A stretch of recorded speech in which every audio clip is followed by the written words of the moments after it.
Well, we got two big words from Jules and Ale. We're definitely not gonna ask Frank to give us some big words. But despite it being too early to make predictions, we asked our Frank Leboeuf to give us just that. This is how he feels the Premier League will finish come next year. He has Arsenal winning again, Chelsea coming in second, Manchester United coming in third again. Love you, Frank. Liverpool fourth, and Manchester City finishing in fifth. So, Frank, despite Jules and Alice saying it's a bit early, we can't really have two real concerns about Manchester City. It sounds like you do, because a little birdie told me you actually originally had City finishing second again, but after what you saw in the Community Shield, you dropped them to fifth.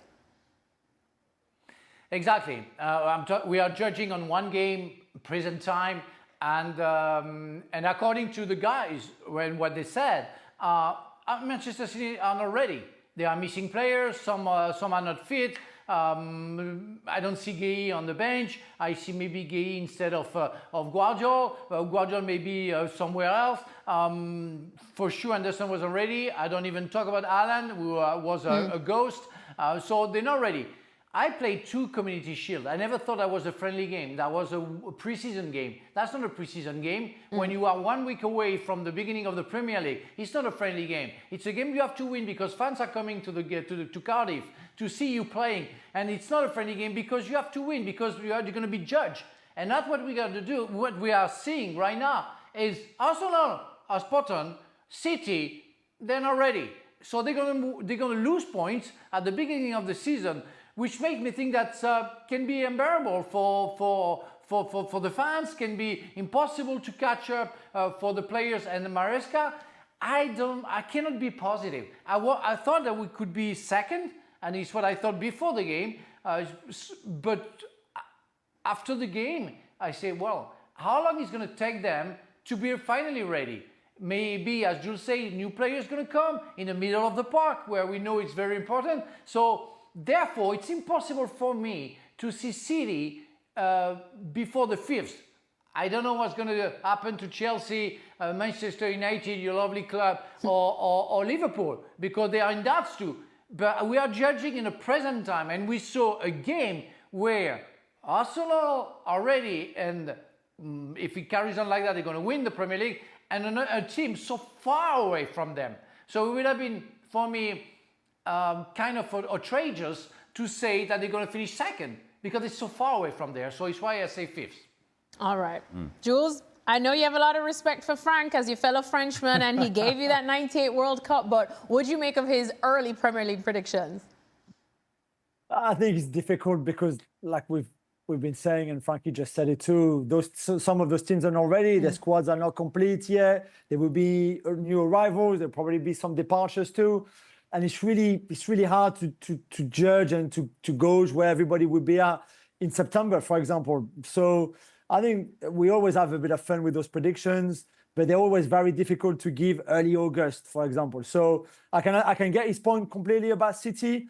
You can make a similar point about Liverpool, for example. You can also say that Chelsea and Spurs won't have any European competitions this season, which will be a massive help for Xabi Alonso and for Roberto De Zerbi, and that they have done good business, early business, and that their squads at Chelsea and Spurs compared to the squad at Liverpool or at City is more complete and more ready already for the start of the season this weekend.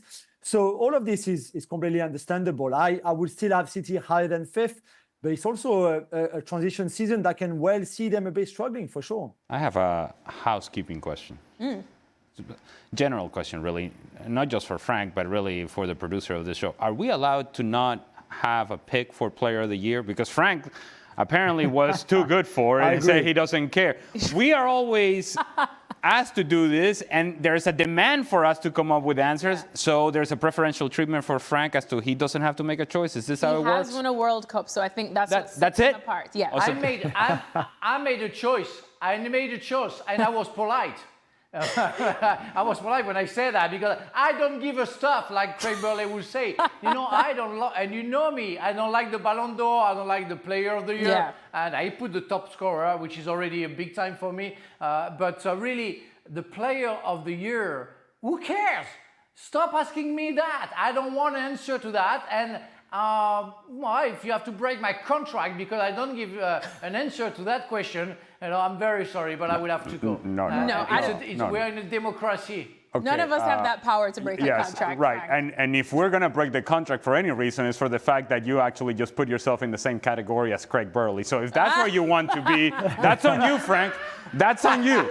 That's on you, Frank. But Frank, let me ask you then about Chelsea, because of course, you have them finishing second now, 10th last season, so that's quite the jump. Jules pointed out some of the positives that they have done this summer, especially in the transfer window. So is that the main reason behind why you see your former club finishing as runner-up? Well, of course, the heart is talking, that's for sure, and you have to expect a good thing. As Jules explained, they're not involved in European campaign, so that will be for them, maybe a relief and for some players a time to recover. And I want to see Chelsea better. They have the individuals for that. They have the squad. They have, I think, the coach for that, who can do miracles, and we saw that with Bayer Leverkusen working with young players. So I want to believe that it's possible. And it's impossible for me to put Manchester United before Chelsea. That's impossible. I cannot do that. Unless they play many games and they win 3-4 times, 3-0, I cannot say Manchester United is better than Chelsea. That's the blood talking. It's okay, Frank. I'll forgive you for that one. But Ale, what did you make of Frank's top five, rather? Right. Look, all I know is that there's Arsenal, there's a big gap, and then there's everybody else. And in that everybody else, all of this from Chelsea down to Manchester City, even to Spurs, they could all mix and match in terms of position. We're here projecting. Yeah. That's true. But honestly, we're guessing. We're guessing. We don't know. We don't know what Liverpool is going to be. We have no idea what Manchester United are going to be. Chelsea, who knows? We assume that they'll be better. I mean, it's not going to take much for them to be better, but we assume that they're going to be better. And Frank has Spurs at 6, and it's a big jump for them too. Yeah. It's a big assumption that that team is going to get that much better. But all I know for certainty, 100% certainty is there is Arsenal, gap, and then everybody else. And this everybody else is a mix-up of a bunch of teams that we have no idea what they're going to be. Jules, do you think it's like that? Do you think it's just Arsenal and we'll see where the rest fall? Or do you at least see one that could probably be a strong contender? No, I agree with Ali. I think it's Arsenal and then a gap and then the rest, really. And then we see who's the best of the rest and who can try to cause problem to this Arsenal team.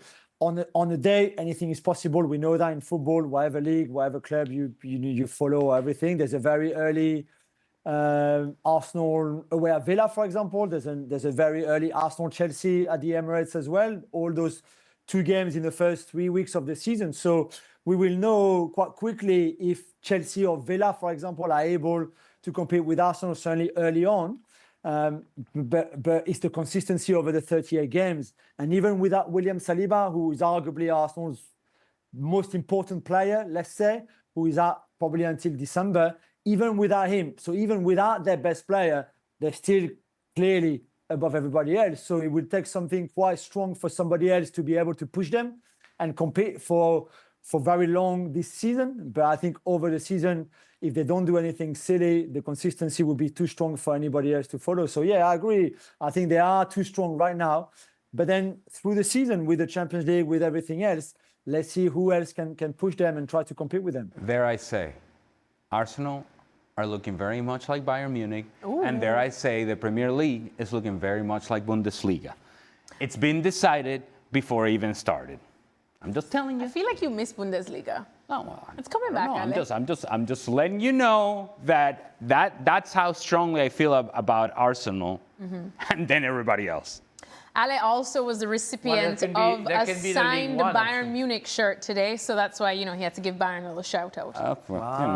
We took about 2 hours trying to decipher the signature. If you give me gifts, then potentially I like you better. He got a Bayern Munich signed shirt plus a football. Well, people love me. What can I tell you? What can we say? What can we say? All right, well, just a reminder that if you ever miss any of the content from our show, you don't have to fear. Just head on over to our YouTube channel and you can find it all there.